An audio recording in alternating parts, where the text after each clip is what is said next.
Oh yeah, a hung jury. Yeah, that's scary, man. When you get a hung jury, man, that's crazy. What's the problem? What seems to be the problem, man? That you can't settle this on a private side. What's going on? Well, I got a friend that's been caught. Well, first he had a hung jury, and then the second time, all the jurors walked out because they said his court targeted black men. And the third time he had a hung jury. So, did he do wrong? Did he do wrong to a state or to a private person? What did he do wrong? Oh, this is just traffic infraction. Oh, just traffic? And you had a jury trial for them? Why didn't you just go before a judge? Well, that's the bench trial, right? No, whenever I go to traffic court, I hate going before a jury because a jury will say, like I explained that, I think, on the last call. I said, I got a traffic ticket for driving in reverse, for going all over the road, for failing to go. I went backwards to a stop sign, and I knew a jury would convict me. The jury, well, they didn't taint me. They didn't find me guilty. There's no doubt about it. I'd be tainted. So I said to the judge, I said, but I didn't break the law. And he's like, what do you mean? I said, there's no injured party. Nobody's here is testifying that by me driving backwards, 90 miles an hour, going through stop signs all over the road, I didn't hit nobody's mailbox, didn't come across anybody's lawn, didn't run over anybody's dog. I didn't have no contract with that cop because that's my car, and I could drive it any way I want. And the judge was like, well, no, I'm going to find you guilty. He said, Judge, can I bring the law into the court? He's like, what law? I said, it's in every code book. I said, what does it say in the footnote? Because he read the legalese, he read the code. He says, in the Commonwealth of Virginia, it's first time driving in reverse, it's a $50 fine, 1 point on your license. Second time, it's a $150 fine. Third time, it's $500 fine and a 6 months suspended license. Now read the footnote. He said, well, it's lawful to drive in the Commonwealth in reverse as long as you don't damage property. And a person told you that they couldn't drive the car in that manner. Huh? He said, your case is dismissed. I said, no, it's discharged. I ain't coming back. I said, but I got better things to do to explain to you the difference between dismiss and discharge when you didn't understand the difference between legal and lawful. So what your friend did was illegal. But what he did was not unlawful. Did he cause any property damage to anybody when he was driving his car? No, he didn't. But Money Brandon. No, he break the law. But my understanding, there are no jury trials for traffic infractions. Not that I know of. You don't need to go to a jury. You just tell the judge, I did not break the law. And you explain to the judge the difference between legal and lawful. If the judge is an idiot. Sometimes the judges don't know. Because that's the first thing I asked the judge. I said, he said, you wanted a jury trial. I said, well, this is very simple.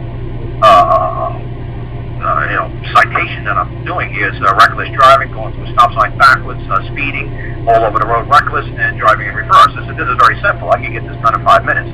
He said, simple? I said, yeah. I get all these done out in 2 minutes. I said, this is a joke. I said, do you know the difference between legal and lawful? He said, well, absolutely. Well, actually, he's not a judge. We found out that he's not a judge, but he's still doing the rest of the unit. He's not a judge, so. Right, so a lot of these administrative hearing officers don't know the difference between law and legal. You've got to teach them. Now, how you do it is you present it to them a week or two or a month or two before you actually go to trial. And then you go to a precipice day with these administrative hearing judges that do in the traffic court. You could ask them, can I have a preliminary hearing with you in chambers with the prosecutor? They'll give it to you. You state your case. You explain to him, look, this is what the law says. And I actually used the Virginia Code of 1950. It's like 16.1, 343. I said, the judge, read the footnote. And he read the footnote. He said, it's lawful to drive in reverse in the Commonwealth as long as you don't cause damage to property or the person whose car is told you specifically you couldn't. It's like, huh? I said, Judge, it's an ancient law. I said, that's law. What you're reading is some legal nonsense code. I said, the price went up from $2 in 1950 to $50 now in 2010. I said, your legalese always changes, but the law remains the same. The law never changes. As long as there's not an injured party, I can do whatever I want on this planet. And nobody can tell me no. Nobody's my damn daddy. We're all equal here. If you want to drive backwards, feel free. I'm going to think you're nuts.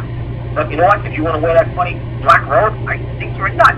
But I would never be caught dead wearing it. But fine. I like to drive backwards, so I guess I'm a nut too. But we're all free to do whatever we want to do in this life, ain't we, Judge? And then you just go on with your day. He's not going to hold you guilty because he's like, oh yeah, this guy makes sense. And you're gonna slug the problem out in the precipice day at a preliminary hearing trial. Don't wait until you go to court.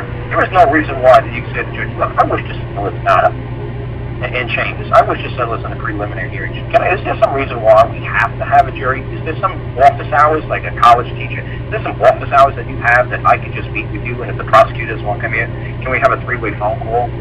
Like I did that with the Attorney General of Virginia. He stayed in Richmond, I stayed in the Valley, and we had a phone call, and I sat in the judge's chambers. And we slugged it out there in the judge's chambers, and the judge realized, holy cow, Karl's going to run me over like a freight train in court. And the judge recused himself. I said, no, you do great, buddy. Stay. I like you. You be my judge. He's like, no. I know the prosecutor. I know him well. I know she worked for me, and I can't. I got to go. I said, no. Stay. And nobody ever was reassigned the case, and it was over. It was a couple of years ago, and they never bothered picking it up again. So, like I said, there's a lot of ways you can settle this without a jury, and there's a lot of ways you can settle this stuff without opening your mouth in court. Slug it out in the judge's chambers with the judge in a preliminary hearing, in a precipice thing. I'm sure there's some sort of rules in your civil code book somewhere in North New Jersey that says something about a preliminary hearing trial if you demand it, if you wish it, that you could move the matter into some sort of a plea bargain kind of thing with the parties. Out of view. I'm sure there's something in there.